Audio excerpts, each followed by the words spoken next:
Gautama Buddha said, mind is everything. What we think, we become. Since mind is what brain does, brain is the measure of everything. Welcome to Brain and Beliefs, where we have conversations about mysticism, religiosity, spirituality, and brain science. My name is Vivek Palavali.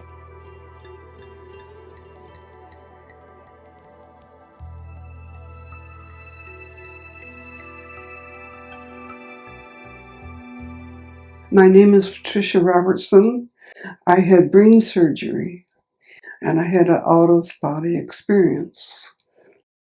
Throughout the world, many have out of body experiences. It is estimated that 10% of people will have out of body experience at least once in their lifetime.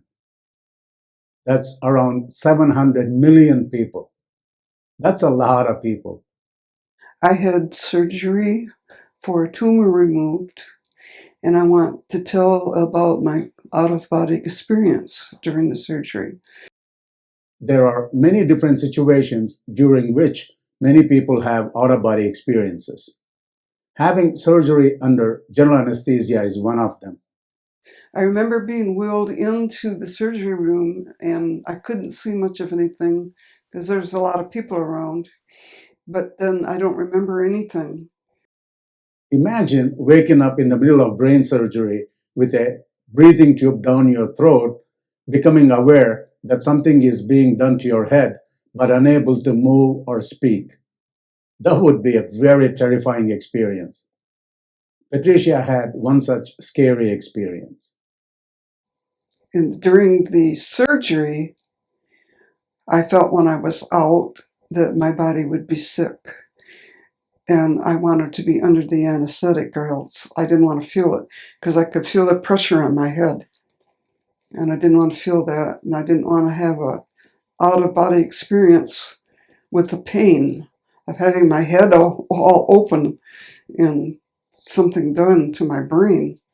I didn't figure I could take that. So The idea of having brain surgery is stressful enough. Having an out of body experience during brain surgery must be even more terrifying. and the next thing I knew, I was in another room. And in this room were two men with white coats and two beds. And there was a man on one of the beds.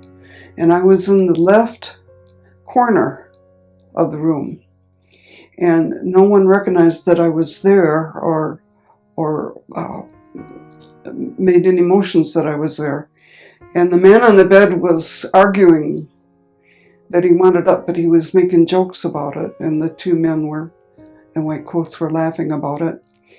And like a snap, I was over on the other side of the room.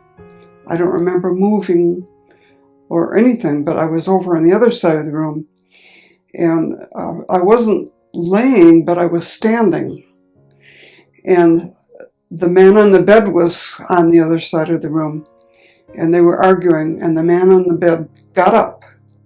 And he said, "See, I told you." And I said to myself, I don't know what's happening. I don't know if I've died or if I'm in surgery, but I don't like this. I'm feeling something on my head that I don't like something's being done. So I want to go back under, and I did go back under. And so then next thing I woke up in recovery.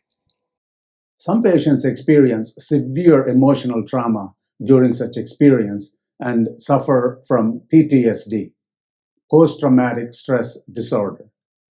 Fortunately, Patricia did not have any significant emotional trauma from her out of body experience during surgery. Yes. During surgery, I wanted to see my husband. So I wasn't afraid when they wheeled me into surgery because I thought either I'm going to see my husband or I'm going to be all right. How could I lose?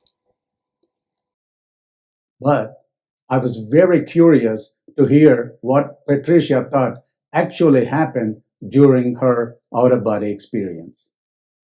So this experience you had, did you actually feel like your soul went off your body, or what did you think of that experience? What's your explanation for that experience? I actually thought I had died, but the problem is that I could feel something on my head. It didn't hurt. It was just uncomfortable. And I didn't want to be awake during surgery, so I asked to go back under. But you feel like you feel like your soul came out of your body. What did you think once you came back and you were more awake? What did you think about that? I felt that my soul was half and half. That brings us to the age-old question of soul.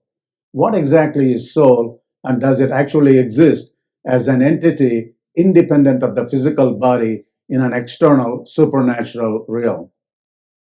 Throughout human history, there has been debate about soul and body, mind and body dualism. That is a topic for another episode.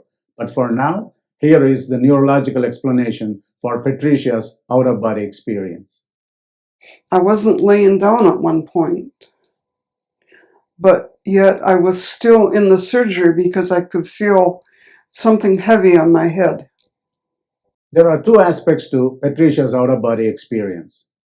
The first one is she waking up in the middle of surgery and becoming aware that she is having something done to her head and experiencing pressure but not pain.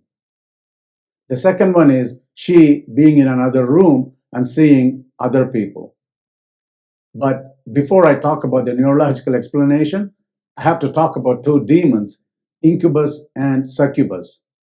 You may be wondering what the hell, pun is intended, the demons have to do with Patricia's out-of-body experience. Please allow me to explain.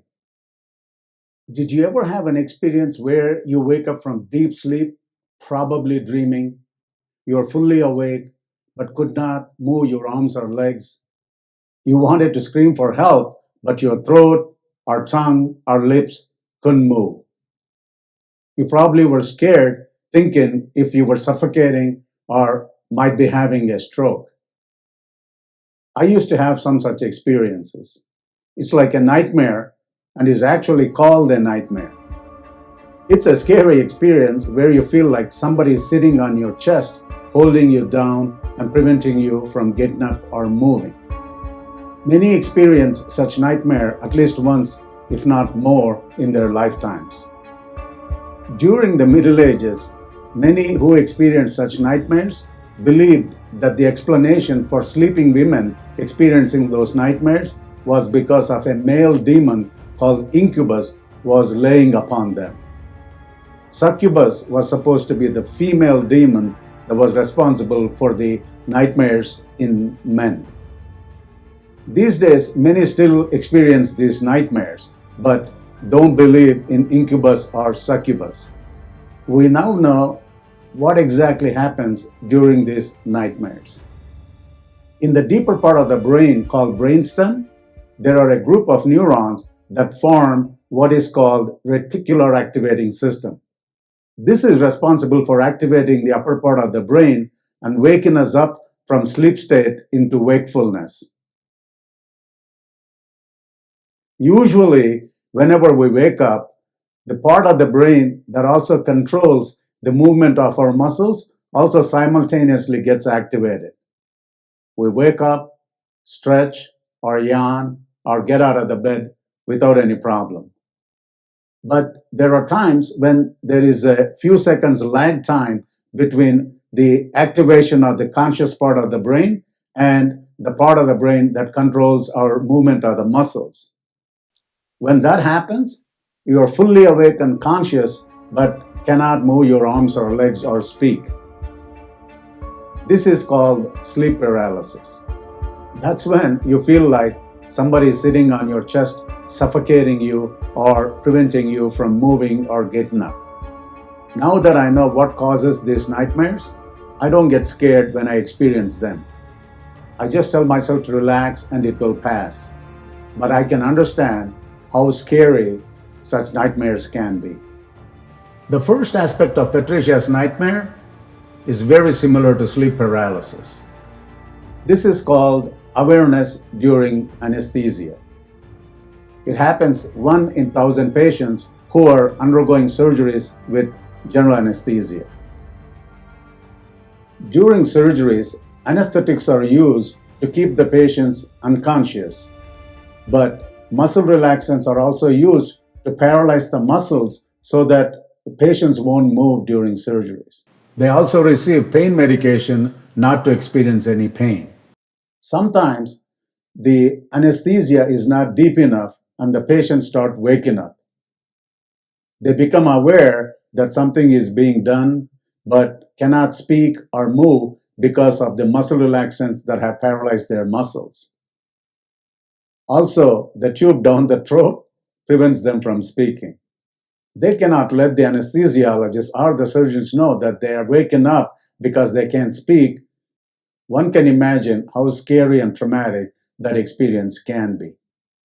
The second part of Patricia's out-of-body experience, where she saw a man trying to get out of the bed and 2 men in white coats laughing, must have actually happened when she was brought to the recovery room. When patients come to the recovery room after surgery, after general anesthesia, it takes some time for them to come out of the effects of the general anesthetics. They can be confused for a few hours to a few days. The most likely explanation is that she might have seen a man in a bed next to her bed trying to get out, but being told by the doctors to lay back down. Sometimes the patients do say some funny things when they're coming off of the effects of general anesthesia, making the doctors to laugh. But the claim that she was standing rather than lying down in a different room was intriguing. It may be because of a condition called autoscopy, during which the patients perceive that a replica of part of their body or their entire body has separated from their physical body and is outside of themselves. I felt that my soul was half and half, that it was out of my body.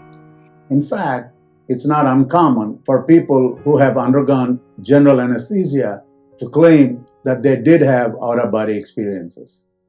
That explains why Patricia felt like her soul left her body and was half and half. The sensation of the soul leaving the body also happens during many even more serious situations like near-death experiences. Amazingly, Patricia had one such experience many years ago. You also said something about an experience you had many years ago Yes. when you said your house caught on fire. Actually, it was a motorhome. I more or less fainted, and the next thing I knew, Jesus was standing right in front of me. And he said it wasn't his will that I go yet. Please tune in next time to hear Patricia's incredible story of her near-death experience.